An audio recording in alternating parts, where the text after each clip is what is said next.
Assalamualaikum warahmatullahi wabarakatuh, sahabat sekalian, kembali lagi di channel Atabik Muhammad. Kali ini, akan disampaikan sebuah kisah tentang Kiai Haji Muhammad Ma'ruf Kedunglo Kediri, ilmu dan tirakatnya yang luar biasa serta pewaris ilmu Kiai Kholil. Kealimannya tak diragukan, seorang ahli hikmah, mustajab doanya juga mempunyai banyak karomah.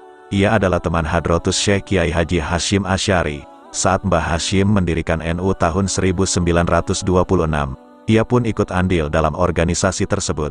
Bahkan ia duduk sebagai mustasyar bersama dengan ulama-ulama besar saat itu.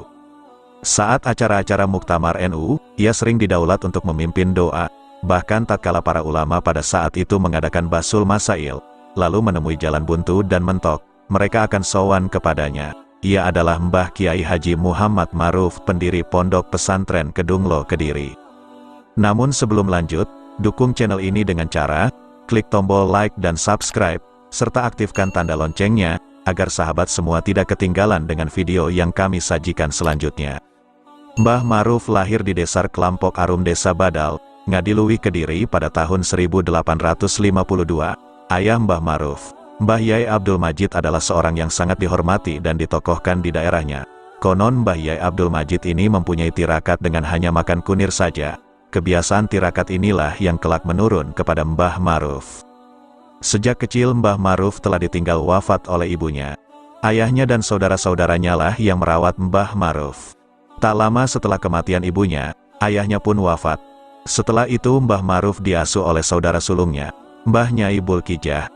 Dalam asuhan mbaknya yang ekonominya pas-pasan, pada usia wajib belajar, Mbah Ma'ruf hanya belajar Al-Quran kepada kakak perempuannya. Nyai Bulkijah pun konon sering sambat karena Ma'ruf kecil susah nangkep, atau bodohnya minta ampun. Apa yang diajarkan, tak ada yang nyantol sama sekali. Nyai Bulkijah pun memerintahkan adiknya itu untuk menjalankan puasa Senin Kamis. Tak lama setelah Ma'ruf kecil menjalankan anjuran mbaknya itu, Ma'ruf kecil bermimpi seekor ikan emas masuk ke dalam mulutnya. Sejak saat itu Ma'ruf kecil langsung bisa membaca Al-Quran. Nyai Bulkijah ketika diberitahu oleh adiknya itu pun sempat tidak percaya. Tapi setelah Ma'ruf kecil membaca Al-Quran di depannya sampai hatam, akhirnya Nyai Bulkijah pun percaya bahwa adiknya kini benar-benar telah bisa membaca Al-Quran.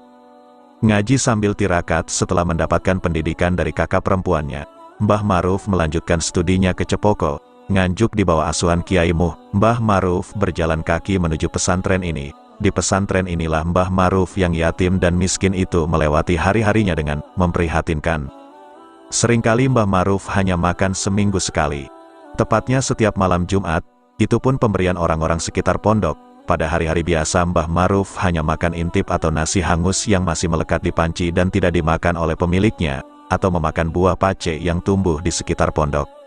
Pernah Mbah Ma'ruf mengajak saudaranya meminta dari satu desa ke desa lainnya untuk biaya mondok dan hidup selama di pondok. Mbah Ma'ruf juga pernah menjadi buruh panjat kelapa dengan upah sebutir kelapa yang bagus. Merasa iba dengan Mbah Ma'ruf, pemilik tanah itu pun memberi Mbah Ma'ruf tanah agar bisa ditanami untuk menyambung hidup selama mondok. Setelah 7 tahun mondok di Cempoko, Mbah Ma'ruf yang punya kebiasaan puasa dan munajat ini bermimpi mengajar kitab fikih di pondok tersebut. Setelah mimpi itu, tiba-tiba Mbah Ma'ruf bisa membaca kitab kuning yang biasa diajarkan gurunya.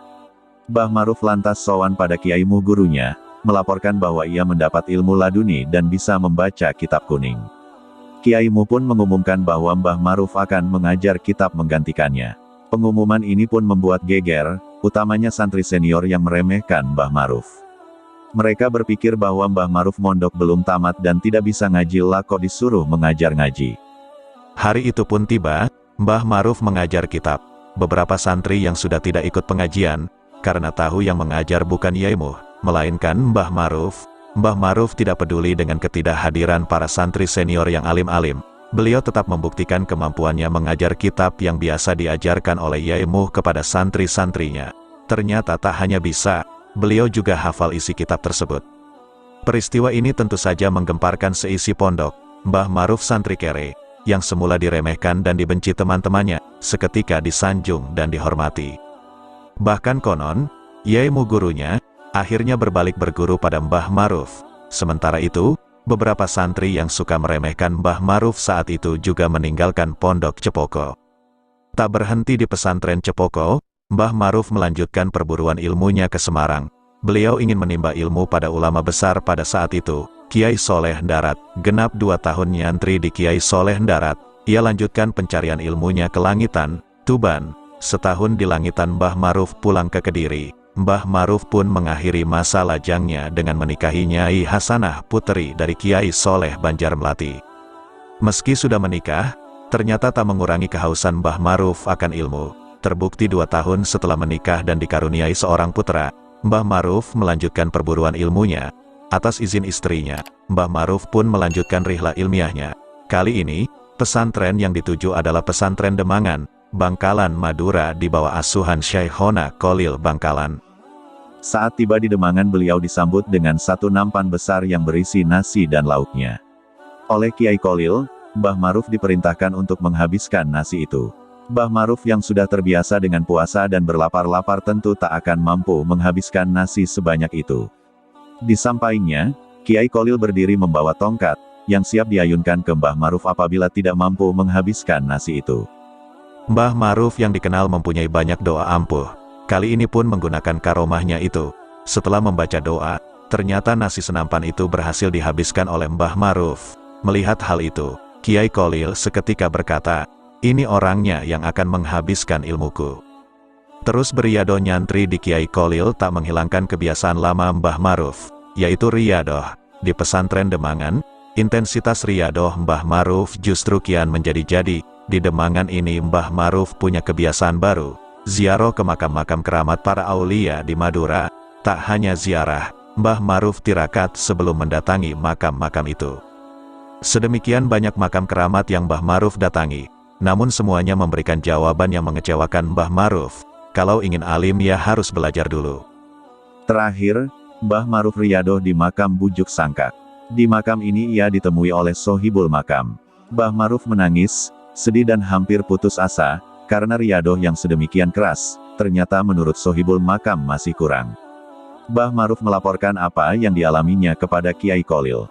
Sang guru pun memberi petunjuk agar Mbah Maruf riadoh di makam ulama besar, Mbah Abu Syamsuddin di Batu Ampar. Dawuh Kiai Kholil, siapa yang menghatamkan Al-Quran sekali duduk, apapun keinginannya bakal tercapai. Selesai menghatamkan Al-Quran di makam Batu Ampar, seketika angin lesus menerjang tubuh Mbah Maruf. Perasaan Mbah Maruf saat itu, kepalanya dipegang dan ditumpleki nasi kuning hingga ia muntah berak. Konon itu adalah proses Mbah Maruf memperoleh ilmu laduni. Sejak saat itu seluruh kitab yang ada di pondok Kiai Kholil pun Mbah Maruf kuasai. Dari pesantren Demangan ini, Mbah Maruf mempunyai banyak teman yang di kemudian hari, juga menjadi kiai besar. Di antara mereka adalah Mbah Manap alias Kiai Abdul Karim yang kelak mendirikan pesantren Lirboyo Kediri.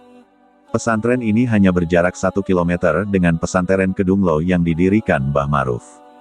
Mbah Manap juga menjadi menantu Kiai Soleh Banjarmelati. Ini berarti istri Mbah Maruf dan istri Mbah Manap adalah kakak beradik. Sekitar tahun 1887, Kiai Kholil berencana melaksanakan ibadah haji. Kiai Kholil berencana menyerahkan pengelolaan pesantren kepada Mbah Maruf, selama ia di Mekah. Namun, Mbah Maruf dengan rendah hati, merasa tidak pantas untuk mendapatkan amanah itu. Malahan, Mbah Maruf meminta ndereaken Kiai Kholil untuk ikut ke Tanah Suci. Sebelum berangkat ke Tanah Suci, Kiai Kholil menyuruh Mbah Maruf untuk kembali beriadoh di Batu Ampar. Konon, pasca Mbah Maruf beriadoh, setiap peziarah di Batu Ampar dalam mimpinya ditemui Mbah Syamsuddin, agar memberi uang saku ke Mbah Maruf yang akan menemani gurunya ke Tanah Suci. Akhirnya berangkatlah Kiai Kholil dan juga Mbah Maruf ke Tanah Suci. Setelah menyempurnakan rukun Islam yang kelima, Mbah Maruf menetap di Makkah kurang lebih 7 tahun untuk studi dan membuat rumah di sana. Kepada para santrinya, Mbah Maruf tidak pernah bercerita detail siapa saja gurunya selama di Makkah. Namun karena Mbah Maruf di Makkah antara tahun 1887 sampai tahun 1894, dapat diduga kuat bahwa guru-gurunya adalah Syekh Nawawi Al-Bantani, Syekh Ahmad Khatib Minangkabau, Syekh Mahfuz Tremasi, Sayyid Abbas Al-Yamani, Sayyid Zaini Dahlan dan lain-lain. Sementara itu teman-teman Mbah Maruf saat belajar di Makkah antara lain, Syekh Hashim Asy'ari, Kiai Zaini Munim, Kiai Abdullah Mubarak dan lain-lain. Sambil belajar, Mbah Maruf sendiri rupanya juga mempunyai halakoh di Masjidil Haram. Terbukti sekembalinya dari Makkah, Mbah Maruf sering kedatangan tamu para ulama dari Jazirah Arab. Demikian, kisah tentang Kiai Haji Muhammad Maruf Kedunglo Kediri, ilmu dan tirakatnya yang luar biasa serta pewaris ilmu Kiai Kolil. Semoga kita dapat mengambil hikmah dan menambah ketakwaan kita kepada Allah Subhanahu wa Ta'ala. Wassalamualaikum warahmatullahi wabarakatuh.